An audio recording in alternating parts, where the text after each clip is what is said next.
Hello, Assalamualaikum, selamat pagi, selamat datang ke channel YouTube saya Rusdi Reza. Dan hari ini aku seperti mana yang janjikan, aku akan bercerita mengenai salah satu isu berkaitan dengan advokasi aku, iaitu berkaitan dengan kesihatan mental. Jadi untuk tahu cerita dengan lebih lanjut, jangan lupa like, share dan subscribe channel ini. Terima kasih.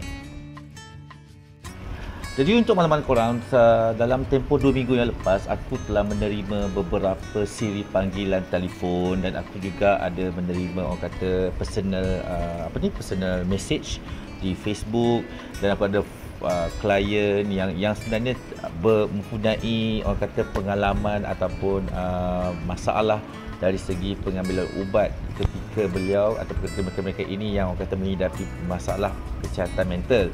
Jadi hari ini isunya adalah dekat sini ada beberapa siri yang aku rasa aku kena voice out sebab aku salah seorang daripada individu yang mengambil ubat psikiatrik.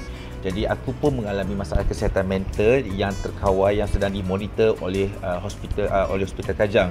Jadi hari ini apa yang aku nak share kat korang dekat sini adalah satu awareness yang betapa pentingnya kita jangan memandai-mandai supaya kita tidak menjadi lebih teruk nanti. Ini ramai yang call aku, ya bukanlah ramai, lebih kurang ada 3 orang. 3 orang yang call, 3 orang yang menghubungi aku secara online ataupun phone call, dan aku ada 1 orang yang klien baru yang mana mereka ini menghidap penyakit kesihatan mental lah. Mereka mempunyai masalah kesihatan mental yang terjejas. Salah seorangnya yang 3 orang tu adalah depression sama macam aku. Yang klien aku ni bipolar. Jadi bila kita tanya, dia orang tanya soalan dia macam, cikgu, soalan dia sekarang ni, saya rasa saya dah okey, tapi bila saya berhenti makan ubat, saya datang balik penyakit tu. Okey. So kau dah nampak dah permasalahan kat sini. Bila kita telah diberi satu tugasan komitmen untuk makan ubat, dia ni lain tau. Penyakit kesihatan, penyakit lah we call kesihatan mental ini, dia bukan sebarangan macam you makan ubat, you sihat, you boleh berhenti terus. Tidak sebenarnya. Apa yang aku baca berdasarkan pengalaman aku, consultation daripada doktor aku sendiri, apabila kita mempunyai masalah kesihatan mental, kita tak boleh simply orang kata berhenti serta-merta. Sebab tu bila contoh kita kena faham dalam masalah kesihatan mental, apa penyakit sekalipun, bila kita telah dinasihatkan oleh doktor untuk makan ubat misalnya kan, jadi kita tak boleh, dos yang diberikan pada peringkat awal memang akan slowly, dos yang bukannya makan, kita akan contoh macam aku distemia, aku akan dapat makan Luvox, pada peringkat awal aku makan Steralin. So Steralin ni aku kena makan sebiji satu hari. Jadi pada peringkat awal itu bukanlah the best medicine yang doktor bagi. Jadi faham kan? Jadi apa yang berlaku bila ubat pada bulan pertama tu, doktor akan monitor aku. Doktor akan cakap, Encik Rusdi macam mana kesihatan Encik Rusdi? Aku akan cakap lah, okey, sepanjang sebulan ni saya ada masalah dari segi tidur terganggu, saya rasa macam kurang beremosi, saya macam tidak ada semangat untuk hidup, tapi saya boleh berjalan ke hidup. Jadi doktor akan take note, dia kata, oh okey, so saya akan tambah dos lagi ataupun kurangkan dos. Tapi masalah yang berlaku pada aku, Steralin aku hari itu adalah aku mempunyai masalah fizikal yang mana bila aku konsum Steralin kerap everyday, aku ada masalah dengan problem dengan gusi. Aku sakit gusi, macam kau tahu gigi geraham nak tumbuh macam tu. So aku sakit dan aku tak boleh nak makan. Jadi dengan keadaan itu, doktor cakap okey, kita tukar ubat, kita makan Luvox. So aku tak berhenti makan ubat, so aku makan Luvox. Ya, pada peringkat awal aku makan Luvox, bulan yang pertama aku makan Luvox, memasuki bulan kedua rawatan aku rasa macam okey lah kot. Cuma aku perasan dalam tempoh sebulan itu, aku ada 1 minggu yang aku akan low gila-gila. Ya, aku akan rasa demotivated dan aku dah start balik lah macam lama. Aku rasa macam, memang macam sebulan kan ada 4 minggu. So 1 minggu tu aku rasa macam low. Jadi aku teruskan makan ubat, tapi aku kena, setiap kali aku jumpa appointment doktor, aku akan cerita kat doktor yang aku ada masalah ini dan ini. Jadi apa yang berlaku, doktor naikkan dos lagi daripada 1 biji kepada daripada setengah biji kepada 1 biji, and then kepada sekarang ni 1 biji setengah. Dan apabila aku sampai reach point yang aku rasa maintain, aku tak ada apa-apa, aku okey, jadi doktor maintain saja. Jadi soalan dekat sini, ramai yang orang call aku cakap, cikgu, adakah kita ni akan berkomitmen ataupun adakah kita ni akan bergantung pada ubat sampai kita mati? Jawapannya tidak. Sebab berdasarkan consultation doktor, berdasarkan pengalaman aku, doktor-doktor yang berada di jabatan psikiatrik misalnya, ultimate goal diorang adalah membantu kita untuk menangani konflik. Dan sebenarnya walaupun mereka prescribe ubat untuk kita, tapi bila dia monitor, dia mahukan kita supaya tidak bergantung pada ubat satu hari nanti. Jadi bila aku dengar benda ini, maksudnya aku tidak bergantung pada ubat selama-lamanya. Jadi macam mana untuk kita tidak bergantung selama-lamanya? Adakah kita boleh berhenti sesuka hati? Masalah yang berlaku dalam kalangan mereka-mereka yang mempunyai masalah pesakit mental ni, pesakit kesihatan mental macam aku. Kita ni apabila kita dah makan ubat, kita berada satu condition yang agak memuaskan, kita agak senang berpuas hati dan kita akan stop serta-merta tanpa consultation daripada doktor. Walhal kalau kita bagi tahu doktor, doktor akan marah pun sebenarnya. Walau bagaimanapun, jangan terlalu takut sebab kau kena faham, kau kena faham satu konsep yang mana korang sendiri ada depression, korang anxiety, korang cepat panik. Jadi kalau korang fikir yang korang akan dimarah, sebenarnya doktor ni adalah pakar. Dia takkan marah sewenang-wenangnya. Cuma dia akan menggunakan strategi yang lain lah. Menukar ubat, menaikkan dos dan sebagainya lagi. Tetapi sebenarnya ubat-ubat yang kita makan sebenarnya tak best pun. Epilim lah, apa lagi kita makan, Luvox, Sterilium, kita tak best pun. Benda tu tidak membantu, bukan tidak membantu dari segi functionality, kita tahu benda tu tak seronokkan. Walau bagaimanapun, aku faham kenapa kita kena konsum ubat, kerana secara klinikal otak-otak mereka yang mempunyai masalah mental ni, dia terlalu kuat bekerja, overthinking, kadang-kadang tidak berfikir dan sebagainya lagi, salah membuat keputusan. Jadi apa yang doktor nak bantu di sini adalah, sekiranya anda rasa macam ni, menjawab soalan anda, kalau korang rasa dah macam satu tahap korang rasa okey, jangan berhenti, teruskan makan ubat, dan apabila ada next appointment, maklumkan kepada doktor dan minta pandangan nasihat doktor. Adakah perlu, orang kata kita perlu menukarkan mengurangkan dos ubat tersebut untuk rawatan kita. Doktor lebih tahu, dan sekurang-kurangnya kalau doktor tu membuat kesilapan, ia adalah tanggungjawab doktor.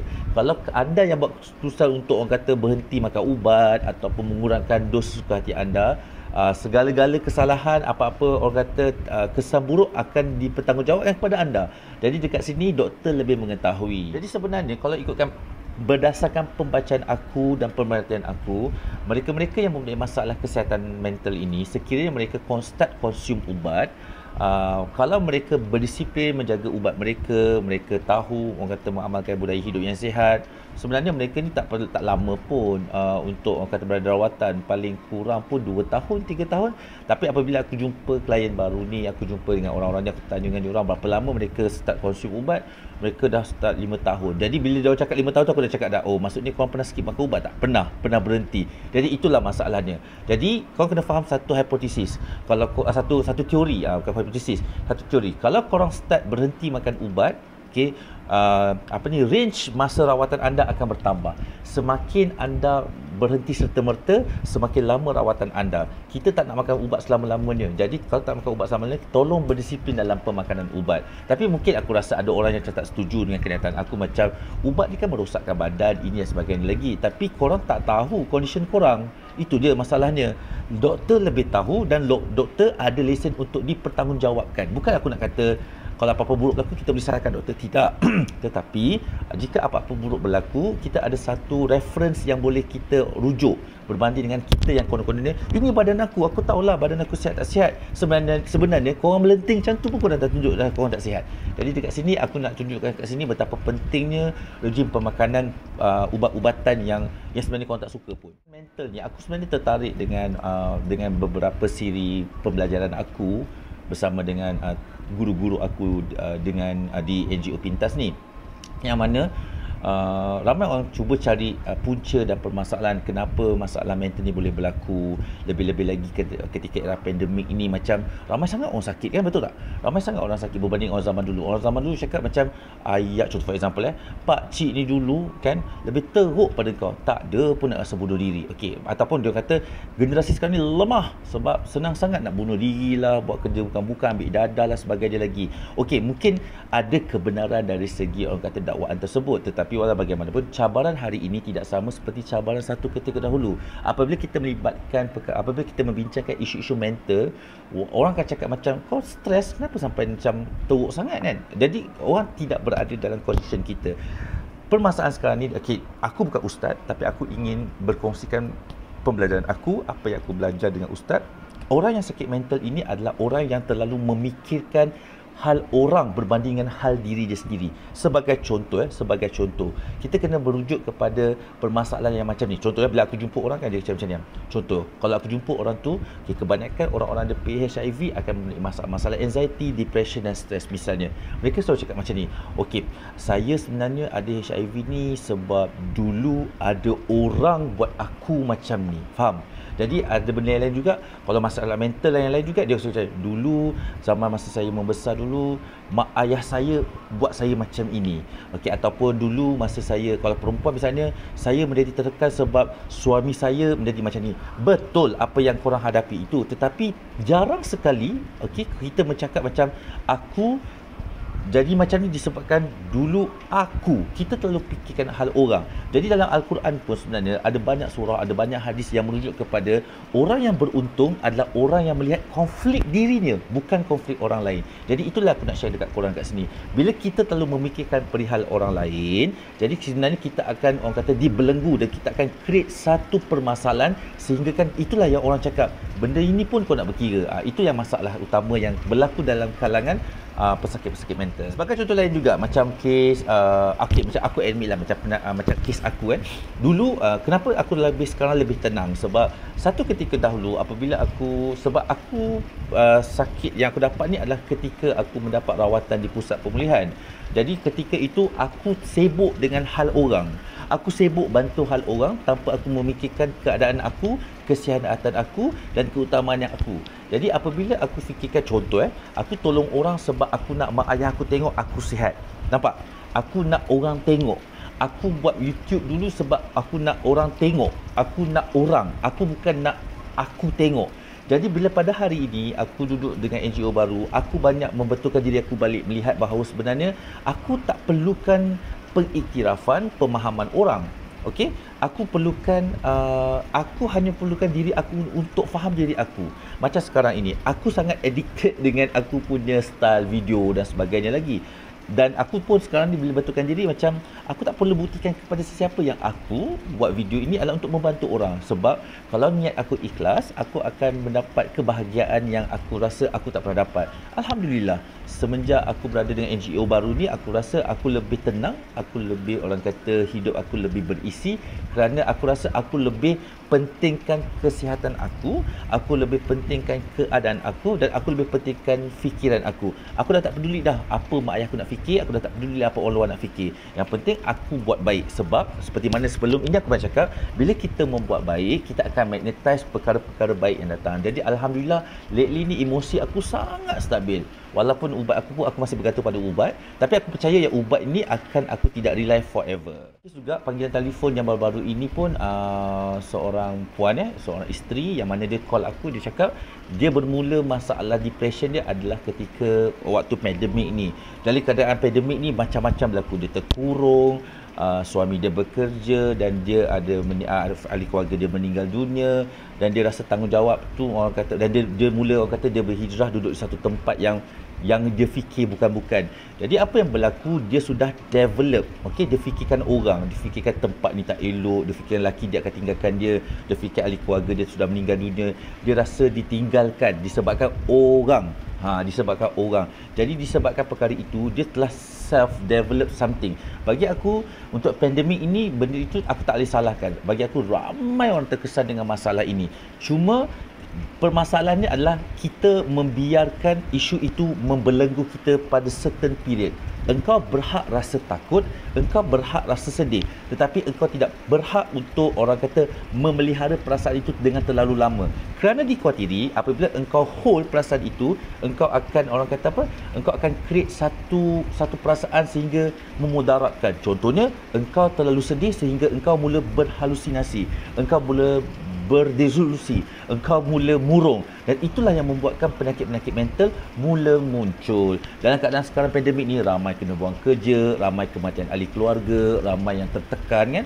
Jadi sekarang ni, apa yang aku nak nasihat dekat sini orang luar yang mungkin korang belum lagi terjejas di kesihatan mental tetapi mula terkesan dengan pandemik, tekanan hidup yang berlaku, apa nasihat aku di sini adalah, yes, you have a right untuk express your feeling, but don't sekali kata bottling your emotion. English dah aku cakap kali ni. Jangan bottling emotion korang supaya emotion korang ni akan terperap dan satu hari dia meletup dan korang akan sakit. Pada waktu itu, bila korang started untuk makan ubat, masa itu korang akan macam, Aku nak beritahu awal kat sini, sebagai seorang pesakit yang konsum ubat, sebenarnya ubat psikiatrik tak best. Korang nampak dia macam, okey apa, dia lentok? Tidak sebenarnya. Memang dia lentok, tetapi aku bagi tahu satu perasaan sebab aku adalah drug user satu ketika dahulu. Aku tahu feelings high tu macam mana dan aku tahu feeling high ubat tu macam mana. Dia tidak menonokkan untuk orang macam aku. Jadi aku nasihatkan korang kalau boleh jaga kesihatan. Macam mana nak jaga kesihatan? Banyakkan pergaulan, banyakkan perkongsian, berterus terang, jangan bottling your emotion. Even sebenarnya kalau bila kau bottling emotion korang Jadi tidak untuk menyihatkan. Perkongsian minggu ini aku sangat menitik beratkan orang kata kesihatan mental dan juga dari segi pemakanan ubat. Ya betul, orang kata mesti ada setengah orang kata macam ubat ni tak elok cikgu, dia kan bahan kimia masuk badan. Okey, dia kan benda-benda yang macam akan memudaratkan badan kalau kita overdose. Okey, korang pun dah cakap kalau korang overdose. Function ubat yang telah dipertanggungjawabkan oleh doktor adalah untuk monitor pergerakan dan aktiviti otak. Kebanyakan orang-orang yang mempunyai masalah kesihatan mental, otak dia berfungsi dengan cara yang tidak stabil. Ada yang terlalu bekerja keras, overthinking. Aku berada di satu fasa yang mana time tidur pun aku berfikir otak aku. Faham tak? Macam mana tu? Sebab tak boleh tidur lah. So aku akan demotivated, aku akan penat. Dan yang menjejaskan lagi, apabila kau dah mula overthinking, dia akan mempengaruhi tingkah laku engkau sehingga engkau rasa takut. Contohnya, kau terlalu fikir yang konon-kononnya ahli keluarga engkau buang kau disebabkan masalah-masalah tertentu sebagai contoh. Selalu kan disebabkan engkau terlalu overthinking, behavior engkau menjadi takut sampai orang nak cakap dengan kau pun macam kau rasa orang judge kau. Judge okey lagi. Bila orang cakap dengan kau akan rasa macam orang ni marah aku ke? Itu perasaan takut tu mula muncul. Jadi perasaan takut tu tak boleh tipu, dia akan jelas kelihatan. Jadi apa yang aku nak advise kat sini kepada mereka yang started untuk rasa seperti itu, dapatkan rawatan segera di mana-mana klinik kesihatan. Korang boleh dapatkan kalau korang have korang boleh pergi klinik ataupun hospital swasta. Tapi untuk orang-orang biasa kan, aku pernah cakap kat korang pergi di klinik kesihatan, mana-mana klinik kesihatan daerah ataupun klinik kesihatan yang berada di rumah korang, pergi sana cakap saya nak buat ujian. Saya nak buat ujian kesihatan mental saya. Saya nak buat ujian DASS, D-A-S-S. Aku lupa apa DASS tu stand for. Sebab aku dulu masa aku pergi klinik kesihatan, aku cakap aku nak buat DASS exam dan doktor serta-merta akan diagnose aku, dan aku pada waktu itu memang stres aku punya anxiety aku, depression aku sangat kronik teruk. Sebab aku pernah orang kata suicide attempt lah, commit suicide. Jadi pada waktu itu aku memang perlukan pertolongan. Dan satu lagi yang aku perasan, orang-orang yang makan ubat ni, dia satu perangai dia, termasuk diri aku juga, bila kau dah dapat makan rawatan ubat, kau ubat tu kau dah mandai-mandai. Second, bila melibatkan appointment dengan doktor, kau memang tak suka pergi appointment. Jadi kau kena struggle dan kau kena berjuang dan dapatkan sokongan yang betul daripada ahli keluarga, rakan-rakan rumah ke, dan juga sistem korang sendiri supaya kau faham. Jadi sebenarnya awareness kesihatan mental di Malaysia sebenarnya masih belum lagi cukup matang dalam komuniti ataupun masyarakat Malaysia. Kerana bagi aku, bila aku cakap pasal, even dalam circle aku pun, bila aku cakap aku stres dan depressed, diorang masih lagi macam, alah mengada-ngada ni kau faham tak? Cabaran dulu dan cabaran sekarang sangat berbeza. Engkau punya pemakanan pun mempengaruhi engkau, budaya hidup engkau pun mempengaruhi engkau, even kau rujuk handphone pun kau dah mempengaruhi. And stop aku nak nasihat kat sini, korang boleh baca apa yang ada di internet, tapi jangan buat self-diagnose pasal diri korang. Contoh apabila aku cakap benda-benda macam ni kan, bipolar adalah ini, depression adalah macam ini, anxiety adalah macam ni, korang rasa macam akulah. Jangan buat self-diagnose tanpa membuat rawatan. Pergi jumpa doktor, dapatkan diagnose daripada doktor, and then kau akan dapat rawatan. Dan clear. Jadi untuk hari ini, awareness of kesihatan mental sangat-sangat tolong jaga diri korang. Walaupun sekarang ni kita endemik, aku faham sekarang ni Citra pun tak sambung, korang tertekan kerja pun tak dapat dengan keadaan sekarang ni macam mana. Kes kita pun bagi aku, kita belum habis lagi berperang dengan COVID-19. Lepas tu sekolah nak masuk lah, apa lagi, banyak tekanan-tekanan hidup yang korang hadapi. Jadi apa pesan kat sini, please jaga kesihatan korang. Jadi sampai saja untuk minggu ini. InsyaAllah minggu hadapan kita akan jumpa lagi. Sebab sekarang lately ni aku akan update di apa-apa video yang aku rasa korang tengoklah nanti Sekian saja daripada saya. Sekian, terima kasih. Assalamualaikum warahmatullahi wabarakatuh. Jangan lupa like, share, subscribe.